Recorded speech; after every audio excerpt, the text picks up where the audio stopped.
Okay, here we are, MayorTV episode 3. I'm really excited to be here today talking to some of our business leaders. And I think it's phenomenal, first of all, to have 2 women business leaders to chat with.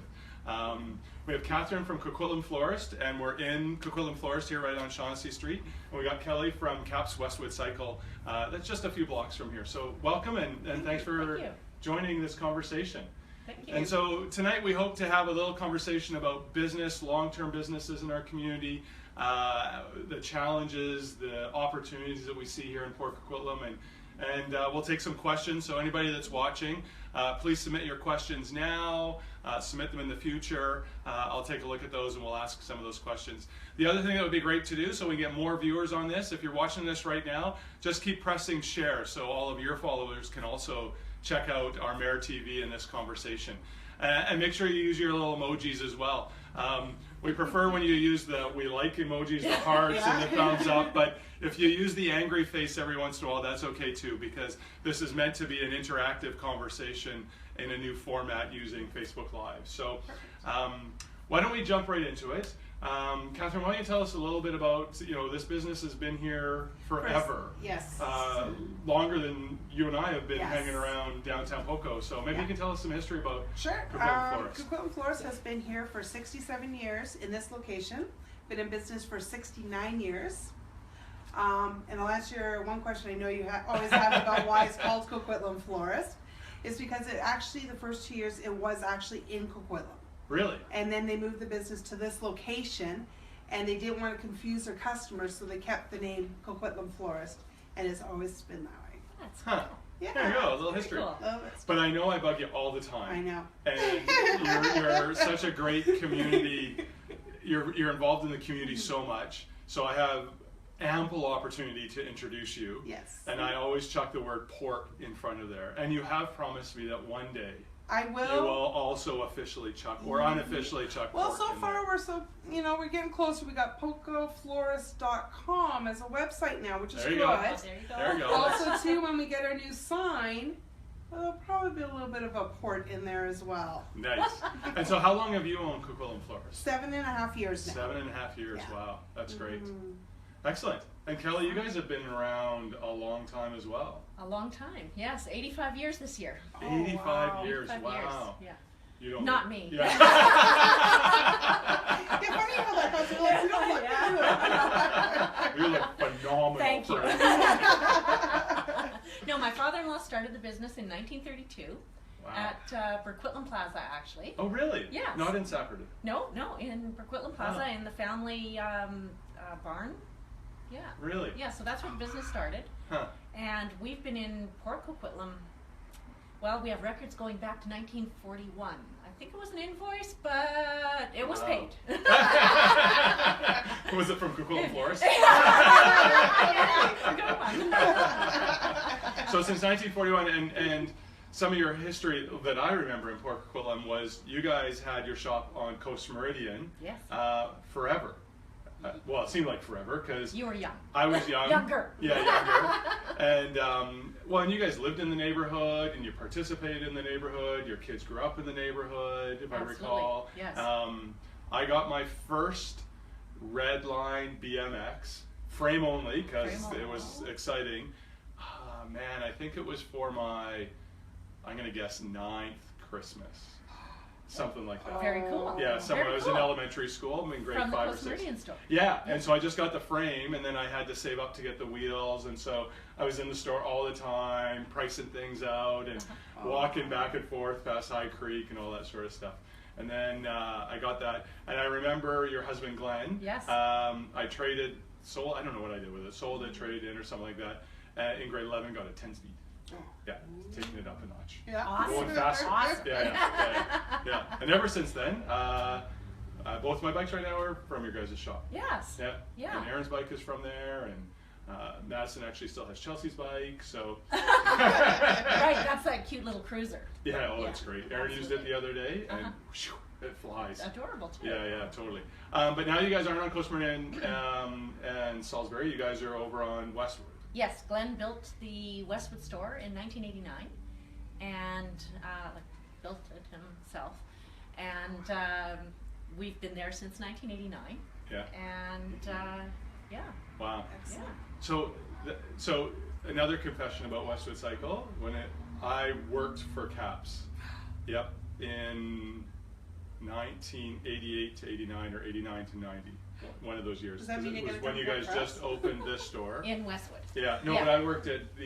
You worked at Coast Meridian. No. Oh. For a year there, you guys tried the concept of warehouse sales over down on Braid. Right. Yeah, so you had the warehouse, but then you did warehouse sales there. Right. And weren't those fun? yeah, actually, you know what? Well, we were kind of like way out there, and I remember the manager. I would have to go out to Braid and what's the main road? The Brunette, I guess. Mm-hmm. And there was an old abandoned sign that wasn't used anymore, and I had to go out there with like this Coroplast 4x8 piece of sign and climb up this side of this thing, put it up there because Hand painted sign. I can't remember, Wasn't but Caps professionally didn't, done. Caps didn't own the structure, Oh. so I had to go out in the morning and put it up, and at the end of the day I had to go out and take it down. That's so unusual. But you know what? Last thing about just that fun history is one of the people there was only 3 of us that worked there all summer, and a fellow by the name of Andy. He was going to UBC, I was going to SFU. We created a really great friendship, and to this day we're still friends. Really? And in fact, we're working on a regional prosperity initiative, regional economic development, and he's part of it. He's heading up he owns a company called Urban Futures, which does statistics and demographics and analysis. Yeah, so we're still friends. Lifelong friends. Yeah, here we are, like 27 years bike later. shop. Yeah, That's yeah. cool. And he's still an avid cyclist. So I think once you get that in your bones, you keep going. Absolutely. So you guys have been a part of the community for a long time, and you know we see lots of change in the community. But what are some of the observations that you guys have about how Port Coquitlam's changed? And maybe Catherine, you could talk about how the downtown has changed. Well, it's changed a lot. A lot more people moving into the area, into the condos that are being built. It's becoming a really small knit town now, where it's like get out, walk, and young families, and it's been fantastic seeing how many people come here and love it. Because it still feels small town, but yet close to the big city kind of feel. And so you guys you're unique a little bit. You know, there's not a lot of other flower shops, and there's no other flower shops, I don't think, in downtown. Yeah. Are most of your customers from the downtown, or are they from, where's your customer base from? It is all over now. Yeah. A lot of people that are coming into the downtown, a lot of people that have grown up here know that we're here because we've been here for so long. So whenever they need to send flowers or anything like that, it's easy to give us a call or by our internet or anything like that. They know us. Or they even like people that have moved away to like say Cologne and stuff come back here and say, oh, we remember you being here. So we want to, come back. That's great. Or if we're visiting family members that are still in the area, they come and stop in and say hi. Interesting, because you hear from some businesses that their core, like in the downtown here, their core is people that live in the downtown, and kind of the gravy is people that come here as a destination or they come here for other reasons. But I guess because it's a flower shop, it's a broader base of support, and the longevity probably helps out too, as you were saying. Exactly. Yeah. And Kelly, you guys are in a little bit of, you're not in downtown, you're in kind of a Port Coquitlam. We're on the border. Yeah, on the good side of the border. On the good side. Well, yes, Right side of the border. Yes, definitely the right side of town. Lower taxes. Yes. Right. Not low enough. I Not low appreciate that, enough. but lower. Lower. Yes, got it. But how have you seen business change in the area that you're right there on Westwood, and man, things are changing around there. Things are changing dramatically. It's very interesting though, because our business has always been somewhat of a destination place to go. We're one of the largest bicycle stores in Western Canada. Western Canada. Yeah, not Alberta has a couple of those massive, huge, big stores, but we are definitely the biggest in BC, and we're trying to push some of those Albertans. Yes. So we, it's a lot of bike stores these days just carry one category of bikes, but we carry everything for everyone. Yeah. So our customers might have grown up in Port Coquitlam and moved to North Van or somewhere else in the Lower Mainland, but still want to come back to where they got their first bike for their kids. And so both of you guys have said sort of similar things, that you have a strong history of customers. Yes. And what do you attribute that to? Well, I hope it's good service. That's what I would go with as well as with a good service, because you do have lots of options of where you can, you know, buy flowers and stuff like that.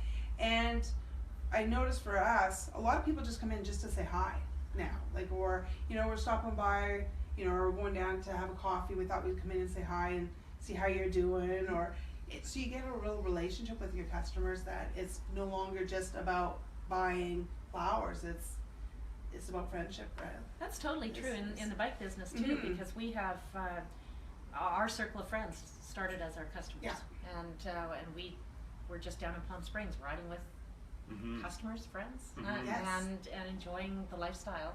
Yeah, we do that on trips through Europe with friends that started as customers. That's really neat that you can do that. And so I'm just going to pause here for a second, and everybody that's watching, if you could do us a favor and just press share right now.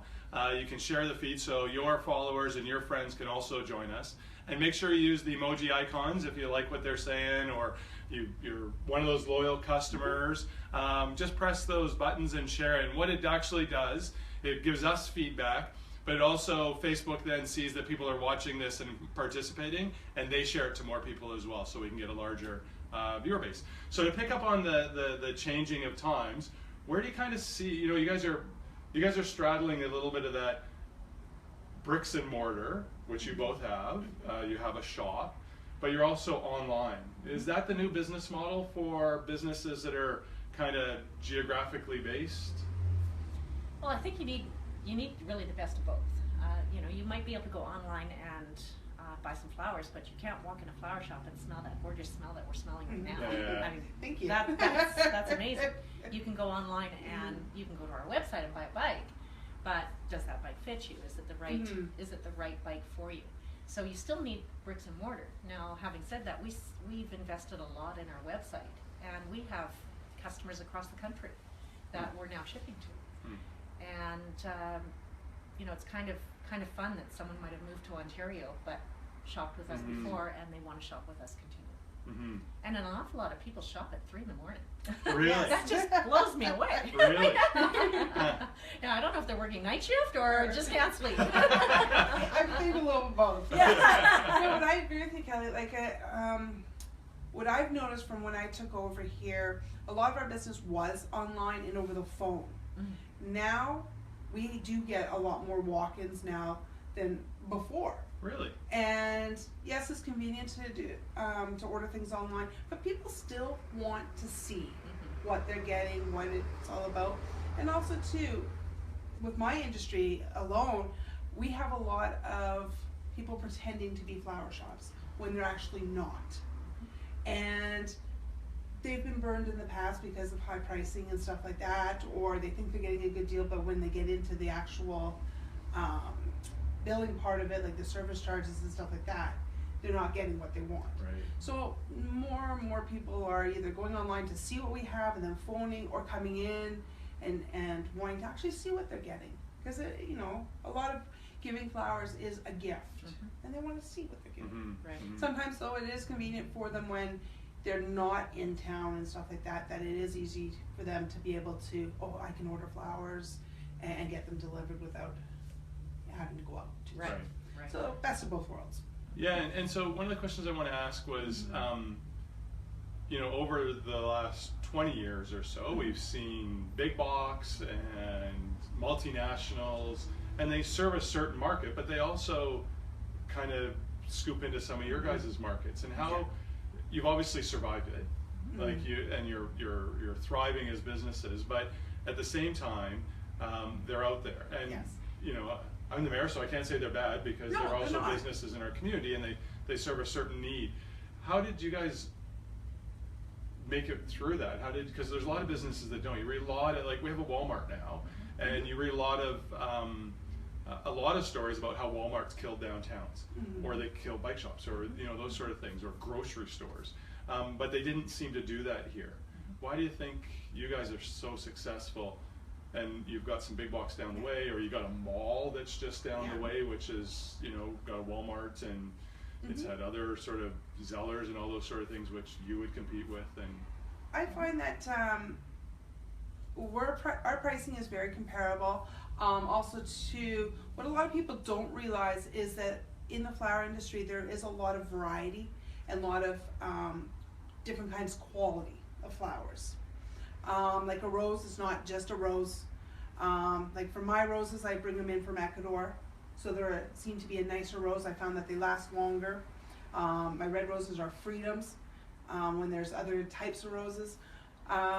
So quality is one aspect of it, because I've gotten a lot of feedback that, hey, you know, I got 3 weeks out of my flowers or whatnot. It's because I bring in the freshest quality. And then you also got your customer service that's gonna, you know, win, and we have, you know, wrap them up nicely and stuff like that, so you can actually feel proud of giving them as a gift, or even if you're bringing them home to your, you know, for yourself, you still feel like special with them. I have to say, I won't name the store, but I was bad the other day. I had to go get flowers, and I left it too late. So you were closed, and I was like, oh. So I went to somewhere else in town that isn't a flower shop but sells quite a few flowers. And the presentation, I was like, thanks. And I got home, and we were taking them to someone's place for dinner. I'm like, we can't take these because they're just, so we had to cut them all up, and we had to put them in our own vase and give them away, and because you're used to that certain quality that you just speak of. Yeah. And sorry, go ahead. No, go ahead. And in the bike business, we like to think that we do all the hard shopping for our customers. So we spend a lot of time with a lot of expertise finding the best products out there. Right. And those are the companies we want to do business with. Right. But we also align ourselves with companies that are family owned. Right.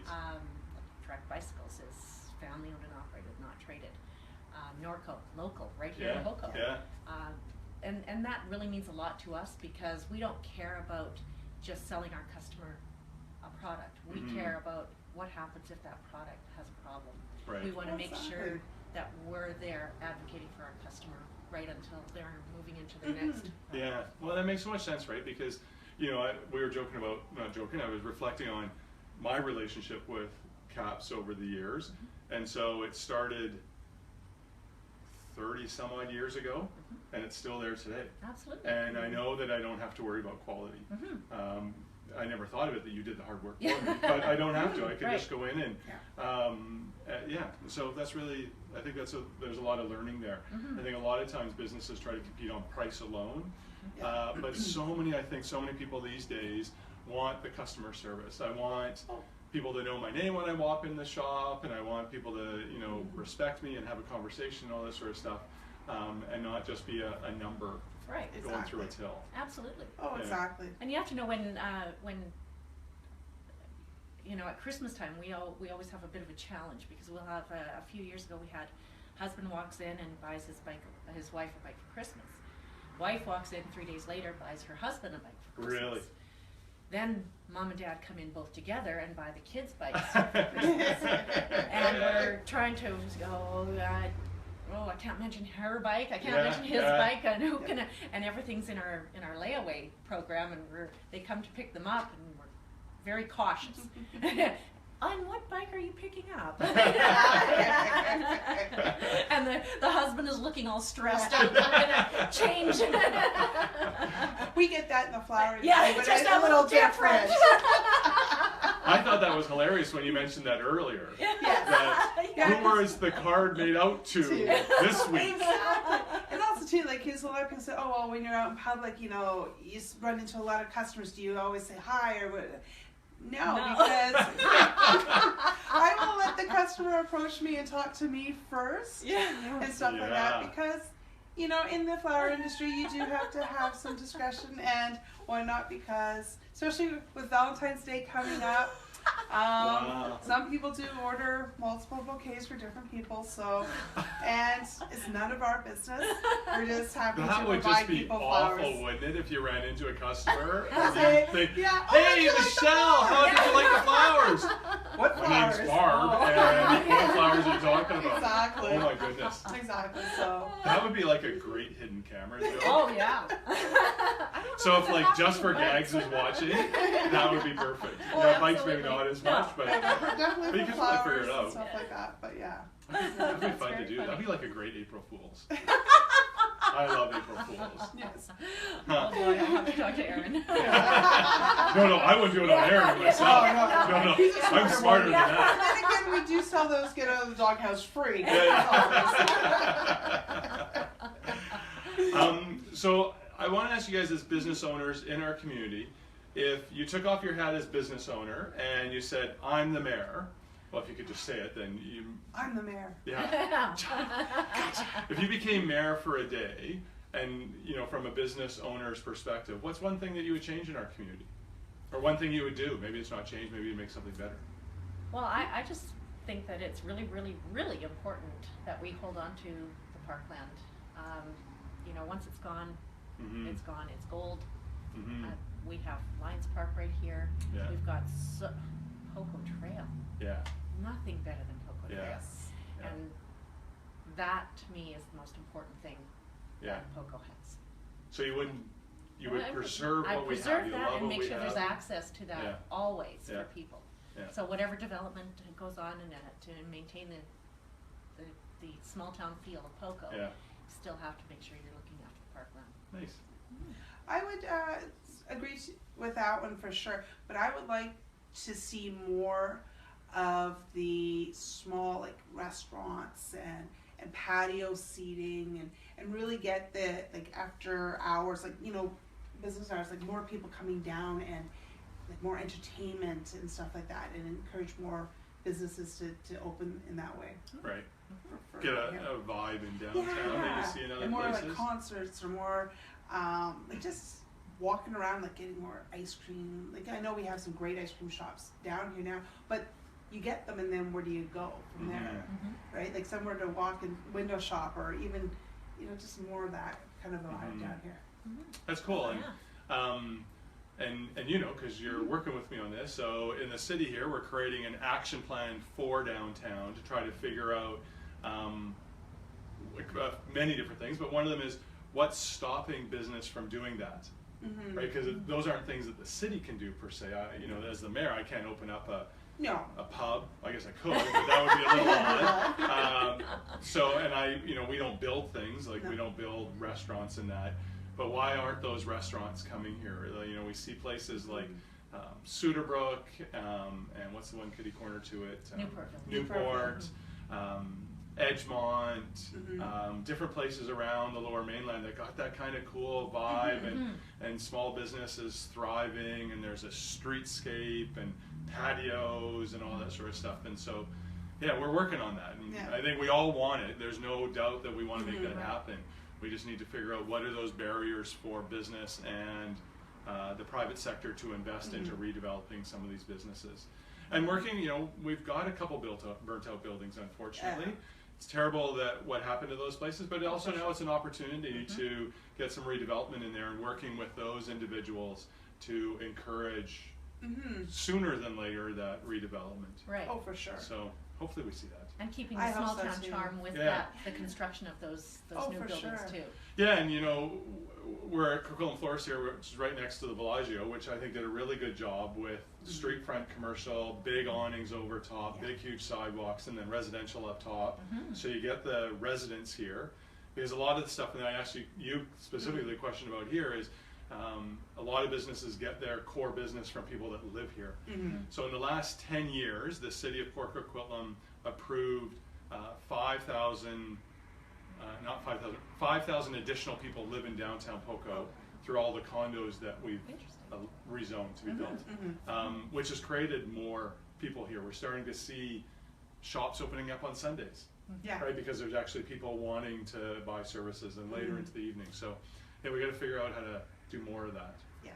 Because you were talking about traveling all over the place. I think lots of people travel, and you get to some cities or even streets within cities, and you're like, that's what I want. Exactly. And I would be there all the time if we had that. When we first moved to Port Coquitlam, when we first got married, we lived on Kelly.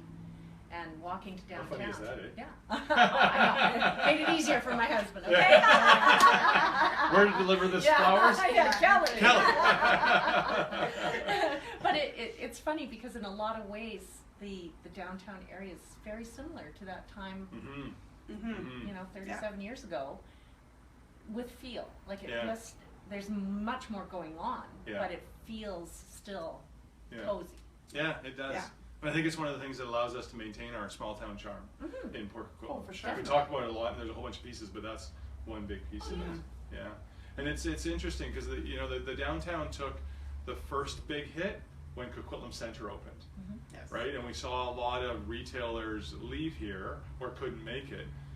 And then so when the Fremont area opened up, we didn't see that same sort of hit here. No. You know, because we were more of a service-oriented downtown. There wasn't a lot of clothing shops or Right. people trying to compete. But it would be great if some of those came back because we do Oh, see for those sure. I in would love to Absolutely. see that come Sugarbook back. and Oh, yeah. Edgemont and Yeah, and the you little know. shops that have a little different. Something different. Something Yeah. different. Mhm.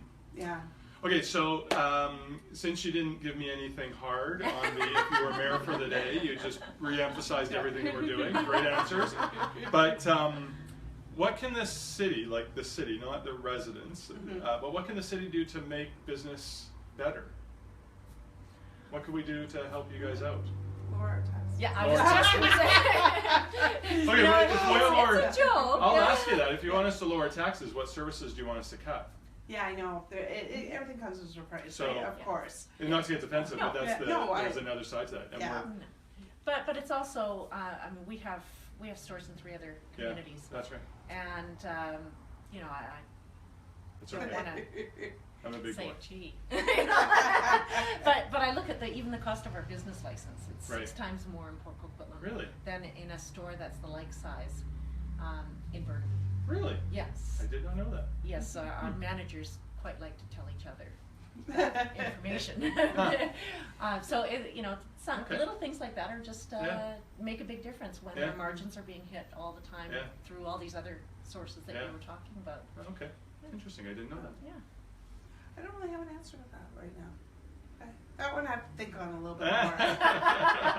Maybe because I'm sitting right here. Yeah. I get a big long email tomorrow. Yeah, exactly. The impersonal email. Yeah. Greg, I want to follow up on that Follow up. question you had. Yeah, I got a great answer. Yeah. Would you like Here's a my whiteboard? 12-page thesis on how to run a city better. No, I think you're doing a fantastic job, to be Absolutely. honest, and we're always moving forward.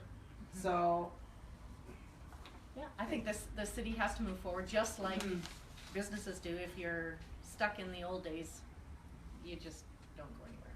Yeah. no. Yeah, that's great. So I do have a couple questions here that I'm going to jump into. There's nothing, most of them are, Coquitlam Florist is the best place ever for all your Wow. flowers. Thank you. Thank you. And it's from someone that works 1, 2, 3 doors down. Oh, hi, Donna. Thanks for that. I got some thumbs up on that. Yeah. So, but one of them actually is about biking, and from Andrea. Thanks, Andrea. And actually, there's more question to me. Biking has become a big part of the POCO community. Can you discuss how the city supports this active sport with bike parks, the POCO Trail, and bringing the POCO Grand Prix here last year? So we can have a chat about biking in POCO and maybe things that we can do better and talk about where we're going. But in the last few years, we've you know, you talked about the POCO Trail, and you know, we've increased some of the connections. We've done some other things. This past year, we wanted to increase our wayfinding, so our signs, so people know how to get different places and not get lost and or go down wrong paths and all that sort of stuff. One of the things, well, we'll talk about the POCO Grand Prix in a second, because I think that's a conversation for all of us. One of the things that I think we have a long way to go, though, in our cycling infrastructure here, or the new term now is active transportation, right? It's active transportation. Because it's, whether it's walking or biking Yes. or on a scooter or something like that, it's about how to get somewhere, being a little bit more active. And so, so this early, once the weather gets better, we're going to put in more paint, and because our paint on our roads has gotten faded, we've got some signs that say bike lane ends here, but it actually doesn't end, and those sort of things. So we're going to sort of clean up our act from what we've implemented over the last few years. But in this year's budget, in 2017 and 2018, we added $150,000 each year to those budget for capital items. TransLink in the Phase 1 Mayor's funding has matching funds, so hopefully we can double that to $600,000 over the next 2 years to put lighting in certain areas. Yes. I know one of the paths that you always go down is the Patricia pathway there that Yes. can actually, you don't have to go out to Lougheed, but it gets dark along there. It gets So very why dark. not put lights along there, right? Absolutely. So, and For other people areas. walking too, like, you know, Absolutely. it's not very, as a woman cyclist, Yeah. I don't mind cycling over there by myself, but I'm not going to walk there in the dark. Yeah. You know, I don't walk that Yeah. fast. That's Yeah, maybe yeah. one thing that as mayor would look into is more lighting, a little bit more downtown, more in and around City Hall and stuff like that. A little bit more lighting would be great, because then it feels like you feel more safe or whatever, and it's more lively anyway, right? So that's what. Yeah, so we don't know the answers to that, but we did put money forward to do that. What is I know we've had many conversations about this, but some of your thoughts about, let me ask you this, are you seeing more people in the Tri-Cities commuting and cycling to work and all that sort of stuff? Because it's one of the challenges we have is people are like, well, people don't do it out here because we're so far out and it takes so long, but. Commuting is a challenge for sure, and it's all about how the perception of safety. And if you're not used to riding in traffic, it can be very intimidating. My daughter Chelsea actually does one-on-one training with people before Bike to Work Week. People will give her a call and say, hey, I just want to start riding to work. I don't know how to find a safe route. Because if you're in a car all the time, you don't know that the best bike path is actually one street over, one block over.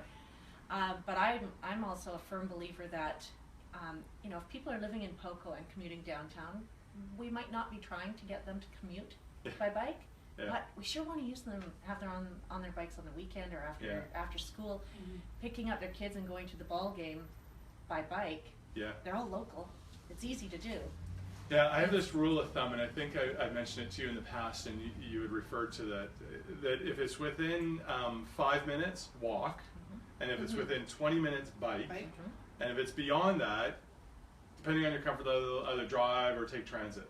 It's kind of a rule of thumb. And so I use that rule of thumb. So I live over by Terry Fox. We'll walk to either Save-On Ottawa area or we'll walk to the north side.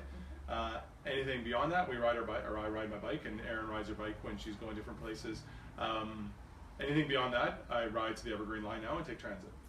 And it works really well. Absolutely, and there's so many different options for bikes. You don't have to be in a drop bar in your spandex. You can be in an e-bike with your dress on and well, I don't wear the dress part. Exactly, but it's there's just so many options out there that you'd be surprised at how calmer you are when you ride in. I commute. Actually, I don't commute. I often ride into Vancouver. Really? I ride into Vancouver, and 15 years ago, if you would have told me I would be riding into Vancouver, I'd go, oh no, it's not safe. It's totally safe. There's great routes. You just choose the right routes, and it's really fun and it's enjoyable.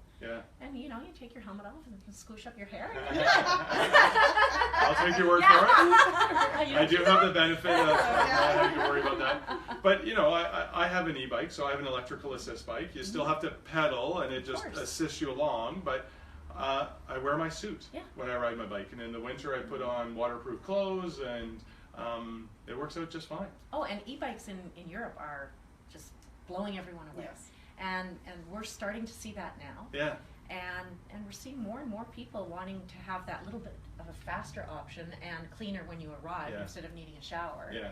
And it's just, I think it's going to be a big movement here to see people on e-bikes. And it's fun. It is fun. You just smile more. You do. Especially when you take off from the stoplight. No, isn't it awesome? And you pass all the cars. So the first thing, this is the first time this happened to me, because usually I ride my bike and I wear a different like biking jacket a little bit, and I had my suit jacket in my knapsack and all that sort of stuff. But I had left my bike at work overnight, and I can't remember, I got a ride home or I took transit home. So the next day, I can't remember how I got to work, and then I was going to ride my bike home, and I had to do some errands and go to some businesses out in the industrial area. It was all good, so I got there, but I forgot my biking clothes. So I had my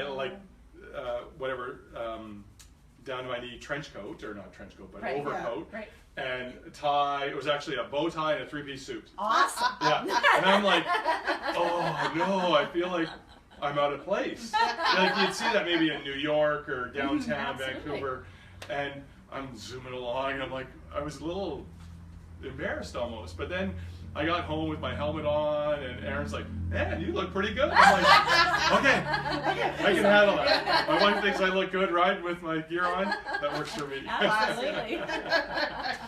But one of the things that Andrea talked about was the Poco Grand Prix. And so this was a huge event for our community. I know you guys at Westwood Cycle, not only with sponsorship, but planning and getting your whole store and team involved. And I know you and the BIA were a part of what went on. Just tell me about your guys' experience, and tell me, I know you guys took advantage of it because you're not here, it's not on your front door, but how did it all go? And I know we're going to make some changes, so we can talk about some of the changes that we need to, but just generally. For me, personally, yes, it was, our store front, was kind of closed because it was right in front of us, but I think it was an amazing event. For what I needed to do for that day, I was able to get to where I needed to go. Plus, too, I also have a back entrance, so any phone orders or internet orders, we were still able to get out because we had our back door to get out and access. But for getting people down here and stuff like that, it was amazing because we had quite a few people come after and say, hey, I came down to see the bike race, saw you were here, made a mental note to come back. Nice. So which was fantastic. But yeah, but it brings the community together. It's one day. I know we have other events that in front of my store that closes it down, like May Day. Right at Mother's Day. Just saying. Just saying, but that's okay. But it's part of doing business, though, too, right? You gotta make it work for you. And just finding the little things that you could do actually to make it work for you and take advantage of. And like the car show is another one that comes down here, and it's great seeing all these people come down. Even after that show too, a lot of people came and said, hey, I came down to see the cars, but noticed your little shop and wanted to come back. Nice. So yeah, I think having these events down here are fantastic. It's the way you work with them that makes it better. And even though our business isn't downtown, although that would be awesome if the Poco Grand Prix went by our business. But we're a bike one thing rider. to close Shaughnessy down, it's another thing to close Logan Highway. Semantics. But we actually, our staff rode over so they could all take turns being involved in the Poco Grand Prix downtown.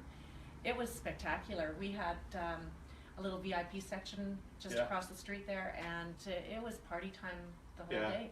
We've been to Tour de France when the tour goes through the tiniest little villages, and the party and excitement is just unbelievable. Yeah. And that feel was here. Yeah, it really was, wasn't it? It really was. It's only going to get better. Yeah.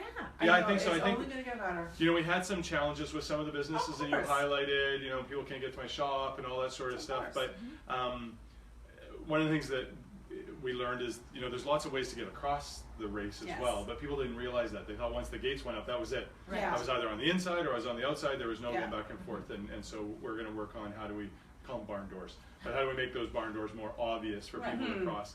But I think, Catherine, you talked about it, and you really talked about it, Kelly, how to take advantage of 5,000 or 6,000 people coming to our community. And because it was cycling, we didn't do any, surveys during the day. I think we did a little, but I haven't seen the results. But I'm curious how many of those were Port Coquitlam residents, how many of them used it as a destination to come to, and how many had never really come to downtown besides just zooming through or having gone past Westwood, that sort of thing. And how do we I think we have to figure out how we share examples with all of our business community, how to take a part of it.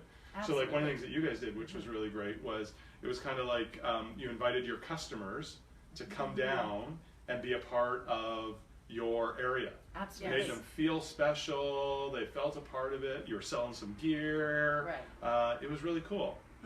And I think some of our other businesses, yeah, they might not sell anything that day, but if they had that email list or that customer list, if they're an insurance company or a whatever that has a list of, invite them all down. Yeah. Have food, have some drinks, all that sort of stuff. Have Customer special appreciation seats. day with it. Make your customers feel special. Yeah. I think there is a huge opportunity for us to, on all those events, not just the cycling one, no. but May Day. You know, I got washrooms. Right? Exactly. You know, those are, and I can't think of any. I would never name any businesses off the top of my head, but some businesses, they put up signs, no public washrooms. I'm like, I would put up washrooms. Everyone welcome, because they'll remember that. And that, like you said, Catherine, it's just part of being a community member. Oh, for sure. And it's not like it's only just our community that's gone through it. You know, a lot of communities go through it, and everybody sees the benefits of it. Absolutely. Well, we did the bike rally that day. Yeah, And we had 500 people rode their bikes downtown to watch the Poco Grand Prix. Yeah, and you guys have done bike rallies other places too, and I think you were saying this was like blew your socks off with any other bike ballet. And we do bike ballets at all the Canada Day celebrations. Yeah. We don't get that many people riding bikes. This was by far the most successful bike ballet. And I loved that you guys partnered with Giggle Dam and had beer and food and all that stuff, and we had the Corporate Challenge VIP tent. Lee Square had a beer garden in that. Me and Ed's did their own thing. So to your point, Catherine, I think some of the other businesses that might have been, what is this whole thing about? Paid attention, went, Exactly. It's just educating, right? Yeah. And letting people know, and because a lot of times when you are a small business, every penny counts, for sure. Of course it does. And you know, and if you're a business that's just struggling to stay alive, it's a big hit. But and sometimes you get, like, you know, blindfolds on that you can't see past just the fact that, oh my God, no one can get to my store today and whatnot. That to see that, if you take these other opportunities, that it might change things around for you. Exactly. We were just in Palm Springs for the Tour de Palm Springs, and we went into about 10 different businesses and asked, how do you feel about the street being blocked off for 2 full days? 2 full days. 2 full days, because they block it off on a Friday and a Saturday. We have 10,000 participants come through. Not one of them were upset. Really? They said, well, we market this.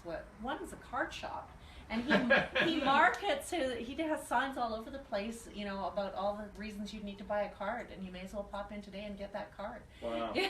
So it's leveraging it. Absolutely. Yeah. That's interesting. We might have to get you to come out and share some of those experiences when we do some BIA meetings about how to take advantage of special events. And let the businesses know that this is what you can do. It may not be specific to your business right now, but what you can do to just open the doors. Absolutely. For it. And you bring awareness to your business. It can be something completely out of the box. Oh, for sure. For sure. Yeah. But I'm sure some of the challenges are as a business owners, you're working first thing in the morning. You're working until the doors close, and the doors close, and then you're doing your books and your payroll and all that other stuff. And it's like, when am I gonna? And maybe I have a family, and you know all that. When am I actually gonna find, you know, 3 more hours a week to plan for something coming up? But I guess it's like all those things in life. If it's important, you'll figure it out. Exactly. If it's not, you'll complain after. There's always time. There's always, like, for me, I'm up at 4 o'clock in the morning to go to the flower auction. And, you know, and my days don't end until sometimes 8, 9, 10 o'clock at night, depending on what's going on in events or whatnot. But you find time. Yeah. You know, or you just have to write it off as a day that's not gonna do as well as you'd hoped. Yeah. And just take advantage of the festivities, because sometimes, a lot of times, we don't get out to do it. Like, especially for me in this industry. We don't really do Christmas. We don't do we don't get to celebrate those special moments because we're making special moments for everybody else.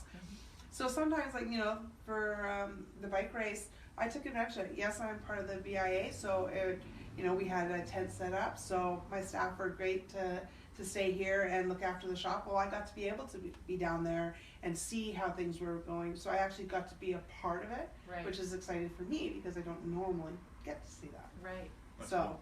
yeah. That's great. So I just want to say thanks to both of you for being with us on our 4th episode of MayorTV. Thank you. Thank you. I think your guys' leadership in our community is something that others can model themselves after. You guys have really Thank you. evolved. You participate in the community. You want the community to be a better place, and in return, I think the community has also seen that and wanted to be a part of your businesses. And I think that relationship that we talked about tonight is so important on both sides of that equation. For sure, and I know for myself and my husband, when we moved back to the Lower Mainland, because we were living in Osoyoos at the time, we could have gone anywhere. Mm-hmm. And my husband said, well, where do you want to go? Where do you want to set up shop? You know, home. Yeah. And I'm like, Poco. Yeah. I grew up in Burnaby, I love Burnaby, but Poco for some reason was where I needed to be. Yeah. And yeah. we So made there was just one little cute story about Poco being sort of at the center of the Lower Mainland. We have a business in Poco, the barbecue shop, Mhm. right? Yeah. It's great place to buy barbecues, Yeah. another small business owner, all that sort of stuff. He wanted to open a barbecue shop. He never actually ran one before. And his friend said, well, you just take a map of the Lower Mainland, you fold it in half, fold it in half, fold it in half, fold it in half, and wherever the crease is in the middle, that's where you're going to locate your shop. And it was Poco. It was actually over on Broadway and Mariel Bypass, his first location. That's where it was. That's why he hilarious. located there. Yeah. He's now moved over to by you over on Westwood and Lougheed, but that's how That's he chose funny. it. Yeah. Oh, So wow. it is kind of the center of the Lower Mainland. Yeah. Maybe the it's center like- of the universe. Yes, maybe. For bicycles, anyway. For bicycles and flowers. Yes. So thanks so much for being a part of this. Thank you. I'm going to spend a couple minutes and chat about some other things that are going on in the community coming up this week, and so. Great. Thank Thanks you. for having us. Thank you Yeah. very much for having us. Yeah. Okay. So these guys are going to depart, and I'm just going to. Bye-bye. I'll move over to your seat, Kelly, because you're in the middle there. So I just wanted to update the community on a couple other things. Actually, I'll answer one question first that came in from Hope regarding sidewalks in our community. And we actually have a plan to address sidewalks in the community. We do have a pedestrian and cycling plan, and we are going to work on, 2 years ago, we did a lot of new sidewalks around schools to create safer connections for kids and encourage kids to walk to schools, specifically elementary schools.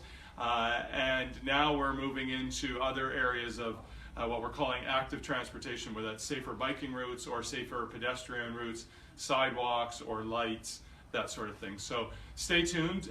We don't have the exact plan right now. We've budgeted for it, and we're going to work on it, and we'll probably come out to the community and have a conversation about what type of active transportation and where we need to implement that. I want to highlight a couple events coming up for everyone. Tomorrow at Terry Fox High School at 4 o'clock, there's a traveling science show that's going across the country. It's called Innovation 150 to celebrate science and our 150th birthday as a country. Now, the teachers at Terry Fox have done a phenomenal job with their science department. This traveling roadshow started in Victoria. It's only stopping at 3 places in the Lower Mainland. It stopped at Science World, it was at a West Van High School yesterday, and it'll be at Terry Fox tomorrow. And then it's off to different parts of BC and then traveling across the country.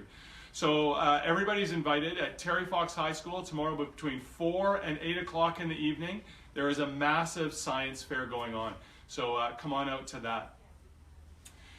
One of the other things I want to tell everybody about is this Friday in the afternoon at 2 o'clock, the BC Islamic Society and the mosque on Kingsway, and we know that the tragedy happened this past weekend, and as Canadians, many of us have reached out by dropping off flowers or notes or letters to our local mosque or to individuals across the country, or have done it through social media to lend our prayers and our thoughts on the tragedy with the families there and the friends and families that have been affected by it. But this Friday at 2 o'clock, our local mosque on Kingsway is going to hold a vigil, a prayer, and so everybody's invited to come out to that. Next week I hope to have to be at the mosque for MayorTV and talk to some of the individuals there about what's going on for them in light of what happened in Quebec City, but also in light of what's happening in the US right now around travel bans and the president's executive order targeting Muslim-based countries. So we're going to have that conversation. I think it's an important conversation for us here in Port Coquitlam, but also for all of us across this country. So that's all I have for right now. I just want to say thanks for everybody for tuning in to MayorTV. We'll be here next Wednesday at 7 o'clock to have more conversations about Port Coquitlam.